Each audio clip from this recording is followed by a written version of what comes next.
नमस्कार दोस्तों, मैं अर्जुन आपका स्वागत करता हूँ A to Z सब्जेक्ट वाला के यूट्यूब चैनल में। दोस्तों आज मैं आपके लिए लेकर आया हूँ इतिहास के टॉप 100 प्रश्न जो वेरी मोस्ट इम्पोर्टेंट क्वेश्चन है सभी परीक्षाओं के लिए। सभी परीक्षाओं में बार बार रिपीट किए क्वेश्चन है, तो दोस्तों वीडियो को अंत तक जरूर देखना ताकि सभी क्वेश्चन आपको आसानी से याद हो जाएँ। साथ ही दोस्तों अगर आप हमारे चैनल पर पहली बार आएँ तो हमारे चैनल को भी सब्सक्राइब कर लीजिएगा, साथ ही बेल आइकन को प्रेस कर लीजिएगा ताकि हमारे आने वाले वीडियो का नोटिफिकेशन आप तक पहुंचता रहे। चलिए दोस्तों वीडियो को स्टार्ट करते हैं। स्वर्ग से उत्पन्न सेनानायक किसे कहा गया है? रॉबर्ट क्लाइव को। इलाहाबाद की संधि के पश्चात बंगाल में द्वैत शासन की स्थापना किसके द्वारा की गई थी? रॉबर्ट क्लाइव के द्वारा। अगला क्वेश्चन देखते हैं। सिख साम्राज्य का संस्थापक किसे माना जाता है? महाराजा रणजीत सिंह को माना जाता है।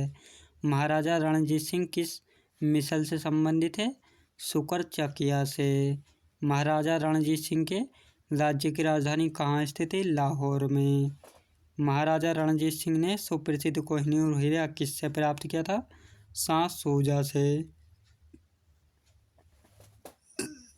अगला क्वेश्चन देखते हैं।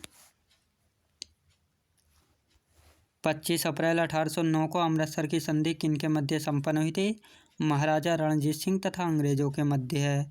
वर्ष 1845 में प्रारंभ हुआ प्रथम आंग्ल सिख युद्ध के दौरान भारत का गवर्नर जनरल कौन था? लॉर्ड हार्डिंग प्रथम था। प्रथम आंग्ल सिख युद्ध किस संधि द्वारा समाप्त हुआ था? लाहौर की संधि के द्वारा समाप्त हुआ था, जो कि 1806 ईस्वी में हुई थी। महाराजा रणजीत सिंह का उत्तराधिकारी कौन था? खड़क सिंह था। अगला क्वेश्चन देखते हैं। द्वितीय आंग्ल सिख युद्ध किस गवर्नर जनरल के कार्यकाल में हुआ था? लॉर्ड डलहौजी के कार्यकाल में। 13 जनवरी 1849 को हुए चिलियावाला युद्ध में अंग्रेजी सेना का नेतृत्व किसके द्वारा किया गया था? लॉर्ड गफ के द्वारा। सिख साम्राज्य का अंतिम शासक कौन था? दलीप सिंह थे। वर्ष 1849 में हुए ब्रिटिश साम्राज्य में सिख साम्राज्य के विलय के दौरान भारत का गवर्नर जनरल कौन था? लॉर्ड डलहौजी था। अगला क्वेश्चन देखते हैं। स्वतंत्र राज्य के रूप में मैसूर की स्थापना किसके द्वारा स्थापित की गई? हैदर अली के द्वारा। अंग्रेजों का भारत पर वास्तविक राजनीतिक नियंत्रण कब प्रारंभ हुआ था? इलाहाबाद की संधि से हुआ था। बंगाल में द्वैत शासन किसके द्वारा लागू किया गया? रॉबर्ट क्लाइव के द्वारा। अगला क्वेश्चन देखते हैं। वर्ष 1772 में किस गवर्नर ने द्वैत शासन को समाप्त कर दिया था? वारेन हेस्टिंग्स ने। भारत में न्यायिक सेवा का जन्मदाता किसे माना जाता है? वारेन हेस्टिंग्स को। भारत में पुलिस सेवा एवं सिविल सेवा का जन्मदाता किसे माना जाता है? लॉर्ड कॉर्नवालिस को। अगला क्वेश्चन देखते हैं। भारत में प्रथम प्रिंटिंग प्रेस की स्थापना वर्ष 1556 में कहाँ की गई थी? गोवा में। हिंद महासागर में व्यापार को नियंत्रित करने के लिए शांत या नीले जल की नीति किसने लागू की? फ्रांसिस्को दे अल्मीडा ने। भारत में पुर्तगाली शक्ति का वास्तविक संस्थापक किसे माना जाता है? अल्बुकर्क को, जो कि दक्षिण अफ्रीका का था। अगला क्वेश्चन देखते हैं। किस वायसराय के काल में गोवा को पुर्तगालियों का औपचारिक मुख्यालय बनाया गया? नीनो डी कुन्हा के द्वारा। पुर्तगालियों के पश्चात भारत में व्यापार करने आए थे डच। किस यूरोपीय शक्ति द्वारा भारत से मसालों के निर्यात के स्थान पर कपड़ों के निर्यात को प्राथमिकता दी गई थी? डचों के द्वारा। भारत के साथ व्यापार के लिए सर्वप्रथम संयुक्त पूंजी कंपनी किसने आरंभ की? डचों ने। अगला क्वेश्चन देखते हैं। वर्ष 1759 में बेदरा का युद्ध किन दो यूरोपीय शक्तियों के मध्य लड़ा गया था? डच एवं अंग्रेजों के बीच। लंदन में ब्रिटिश ईस्ट इंडिया कंपनी के गठन के समय भारत का सम्राट कौन था? अकबर था। ब्रिटिश सम्राट जेम्स प्रथम का दूत बनकर भारत में व्यापारिक कोठी स्थापित करने के उद्देश्य से जहांगीर के दरबार में आने वाला पहला ब्रिटिश नागरिक कौन था? कैप्टन हॉकिंस था, जो कि वर्ष 1608 में आया था। अगला क्वेश्चन देखते हैं। ईस्ट इंडिया कंपनी के किस अंग्रेज गवर्नर को औरंगजेब द्वारा भारत से निष्कासित किया गया? सर जॉन चाइल्ड को। यूरोप वासियों के लिए सर्वोत्तम सोरा और अफीम प्राप्ति का मुख्य क्षेत्र था बिहार। वर्ष 1664 में फ्रांसीसी कंपनी की स्थापना किसके प्रयासों से की गई? कोलबर्ट के प्रयासों से। फ्रांसीसी कंपनी की स्थापना किसके कार्यकाल में की गई? लुई 14वें के कार्यकाल में। अगला क्वेश्चन देखते हैं। फ्रैंक कैरो के द्वारा भारत में प्रथम फ्रांसीसी फैक्ट्री की स्थापना कहाँ की गई? सूरत में गई थी। बाबर ने प्रसिद्ध तुलुगामा की नीति का प्रयोग सर्वप्रथम किस युद्ध में किया था? पानीपत के प्रथम युद्ध में।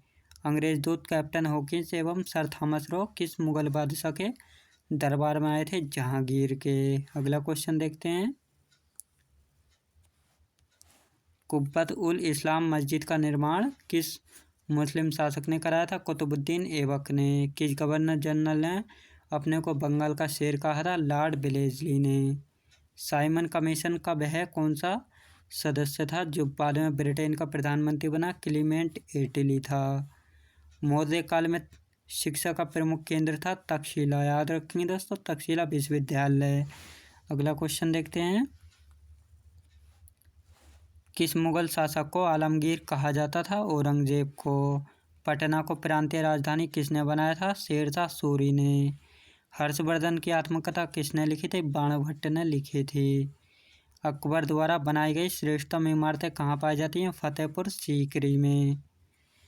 दिल्ली के तुगलका वंश की स्थापना किस संस्थापक कौन था? गयासुद्दीन तुगलक था। याद रखेंगे दोस्तों। अगला क्वेश्चन देखते हैं।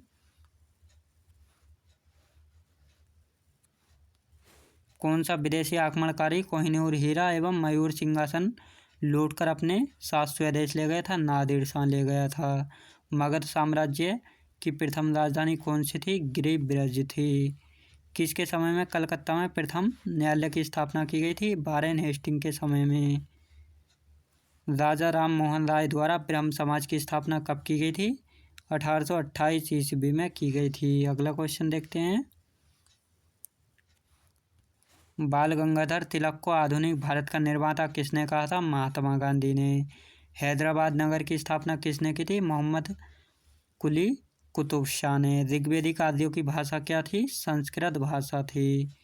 बुद्ध को किस नदी के तट पर ज्ञान प्राप्त हुआ था? निरंजना नदी के तट पर। आना सिक्के का प्रचलन किस मुगल सम्राट ने कराया था? जहांगीर ने कराया था। अगला क्वेश्चन देखते हैं। जैन परंपरा के अनुसार जैन धर्म में कुल कितने तीर्थंकर हुए थे? 24। वैज्ञानिक समाज की स्थापना किसने की थी? सर सैयद अहमद खान ने। सातवाहन शासकों की राजकीय भाषा क्या थी? प्राकृत भाषा थी। प्राचीन भारत में सर्वप्रथम किस वंश के शासकों ने द्वैध शासन प्रणाली की शुरुआत की थी? कुषाण वंश के शासकों ने। अगला क्वेश्चन देखते हैं। हर्षवर्धन प्रत्येक 5 वर्ष के बाद कहाँ पर सम्मेलन आयोजित करता था? प्रयाग में। मोहनजोदड़ो की सबसे बड़ी इमारत निम्न में से कौन सी है? अन्नागार। मुगल काल में किस बंदरगाह को काबुल मक्का या मक्का द्वार कहा जाता था? सूरत को। दिल्ली का पुराना किला किसके द्वारा बनाया गया था? शेरशाह सूरी के द्वारा। अगला क्वेश्चन देखते हैं। दिल्ली सल्तनत के किस सुल्तान ने चिहालगानी की स्थापना की थी? इल्तुतमिश ने। चंदेलों की राजधानी कहाँ स्थित है? खजुराहो में। महमूद गजनी ने 1027 ईस्वी में अंतिम भारतीय आक्रमण किसके विरुद्ध किया था? जाटों के विरुद्ध किया था। सुल्तान की उपाधि धारण करने वाला प्रथम शासक कौन था? महमूद गजनी था। अगला क्वेश्चन देखते हैं। महमूद गजनी की मृत्यु कब हुई थी? 1030 ईस्वी में। शहाबुद्दीन मोहम्मद गोरी ने भारत पर पहला आक्रमण कब किया था? 1175 ईस्वी में। 1191 ईस्वी में तराइन का प्रथम युद्ध किसके बीच लड़ा गया था? शहाबुद्दीन मोहम्मद गोरी तथा पृथ्वीराज चौहान के बीच। तराइन के प्रथम युद्ध में किसकी पराजय हुई थी? मोहम्मद गोरी की। अगला क्वेश्चन देखते हैं। मोहम्मद गोरी तथा पृथ्वीराज चौहान के बीच तराइन का द्वितीय युद्ध कब हुआ था? 1192 ईस्वी में। तराइन के द्वितीय युद्ध में किसकी पराजय हुई थी? पृथ्वीराज चौहान की। 1194 ईस्वी में चंदावर का युद्ध किसके बीच लड़ा गया था? मोहम्मद गोरी तथा राजा जयचंद के बीच। मोहम्मद गोरी की मृत्यु कब हुई थी? 1206 ईस्वी में। अगला क्वेश्चन देखते हैं। कुतुबुद्दीन ऐबक कौन था? मोहम्मद गौरी का गुलाम था। 1206 ईस्वी में गुलाम वंश की स्थापना किसने की थी? कुतुबुद्दीन ऐबक ने। दिल्ली में स्थित कुतुब मीनार की नींव किसने रखी थी? कुतुबुद्दीन ऐबक ने रखी थी। कुतुब मीनार का निर्माण कार्य किसने पूरा कराया था? इल्तुतमिश ने। 1857 के विद्रोह के ठीक बाद बंगाल में कौन सा विद्रोह हुआ था? नील विद्रोह हुआ था। अगला क्वेश्चन देखते हैं। सेलर के पहाड़ी का संबंध किससे है? बिरसा मुंडा से। किसे भारत का मार्टिन लूथर कहा गया? दयानंद सरस्वती को। सत्यार्थ प्रकाश की रचना किस भाषा में की गई थी? हिंदी भाषा में। निम्न में से किस वर्ग को सर्वप्रथम पश्चिमी सभ्यता ने प्रभावित किया था? शिक्षित हिंदू मध्यम वर्ग हैं। 19वीं शताब्दी के उत्तरार्ध में नव हिंदूवाद के सर्वश्रेष्ठ प्रतिनिधि कौन थे? स्वामी विवेकानंद। आर्य महिला समाज की स्थापना महाराष्ट्र में किसके द्वारा की गई थी? पंडित रमाबाई के द्वारा। यह कथन किसने कहा कि हिंदू धर्म का शुद्धतम रूप उपनिषदों में निहित है? राजा राम मोहन राय ने। अगला क्वेश्चन देखते हैं। विदेशी राज्य चाहें कितना अच्छा हो लेकिन सुखदायी नहीं हो सकता, यह कथन किसका था? दयानंद सरस्वती का। किस व्यक्ति ने सर्वप्रथम हिंदी शब्द का प्रयोग किया और हिंदी को राष्ट्र भाषा माना? स्वामी दयानंद सरस्वती ने। संविधान सभा में उद्देश्य प्रस्ताव निम्न में से किस एक के द्वारा प्रस्तुत किया गया था? पंडित जवाहरलाल नेहरू के द्वारा। अगला क्वेश्चन देखते हैं। प्रारूप समिति के मूलतः एकमात्र कांग्रेसी सदस्य निम्नलिखित में से कौन थे? के.एम. मुंशी थे। संघ संविधान समिति के अध्यक्ष निम्नलिखित में से कौन थे? पंडित जवाहरलाल नेहरू थे। अंतरिम सरकार का गठन किस योजना के तहत किया गया था? कैबिनेट मिशन योजना के तहत। अगला क्वेश्चन देखते हैं। भारतीय संविधान भारतीयों की इच्छा अनुसारी होगा, यह कथन निम्नलिखित में से किसका होगा? महात्मा गांधी का। किस कांग्रेस के सत्र में कार्यकारी कमेटी के सविनय विज्ञा आंदोलन प्रारंभ करने का अधिकार दिया? लाहौर सत्र को। वर्ष 1939 में कांग्रेस को छोड़ने के पश्चात सुभाष चंद्र बोस ने किस दल की स्थापना की थी? फॉरवर्ड ब्लॉक की। आज़ाद हिंद फौज का प्रथम सेनापति कौन थे? मोहन सिंह थे। अगला क्वेश्चन देखते हैं। इनमें से किसने रानी लक्ष्मीबाई रेजिमेंट की स्थापना की थी? सुभाष चंद्र बोस ने।